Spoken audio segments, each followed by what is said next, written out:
Society hats artists.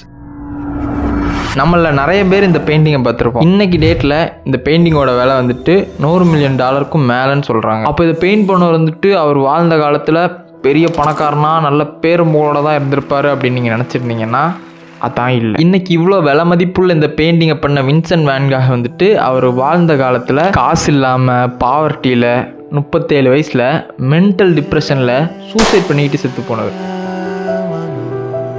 ஏன்னா அவர் சாகிறதுக்கு முன்னாடி வர நல்ல ஆர்டிஸ்ட்ன்ற ஒரு ரெகக்னேஷன் கிடைக்காம வாழ்க்கையிலே வெறும் ஒரே ஒரு பெயிண்டிங்கை மட்டும்தான் அவர் விற்கிறாரு. அவரோட மற்ற பெயிண்டிங்ஸ் எல்லாமே அந்த டைமில் வெறும் ஒரு குப்பை தான். இதெல்லாம் நடந்து அவர் வாழ்ந்து முடிஞ்சதுக்கப்புறம் அவர் தூக்கி வச்சு கொண்டாடுற இந்த சொசைட்டி அவர் உயிரோடு இருக்கும்போது ஏன் அவரை செலிப்ரேட் பண்ணலன்னு சுத்தமாக புரியல. அண்ட் நான் ஏன் இதை இப்போ சொல்கிறேன்னா, சொசைட்டியான நம்ம இப்போவும் நல்ல ஆர்ட்டுக்கும் ஆர்டிஸ்ட்டுக்கும் இதே தப்பு தான் பண்ணிகிட்ருக்குறோம். எத்தனையோ நல்ல படம், நல்ல பாட்டு, நல்ல கிரியேட்டர்ஸ்னு இன்னுமே நம்ம அதெல்லாம் கண்டுக்காமல் ரெகக்னேஷன் கொடுக்க வேண்டிய நேரத்தில் கொடுக்காம அதை கடந்து போய்கிட்டு தான் இருக்கிறோம். சில படம்லாம் இருக்கும் தேட்டரில் ஓடும்போது இது தேட்டர் மெட்டீரியல் இல்லைடான்னு சொல்லிட்டு ஒரு பேயை கண்டுக்கிட மாட்டான். அதுக்கப்புறம் அது ஓடிடியில் ரிலீஸ் ஆன அப்புறம் தேட்டரில் மிஸ் பண்ணிட்டோமே ரீரிலீஸ் பண்ணுங்கன்னு சொல்லிட்டு இருப்பானுங்க. நல்லதாக ஒரு பாட்டு போட்டால் கேட்க மாட்டானுங்க.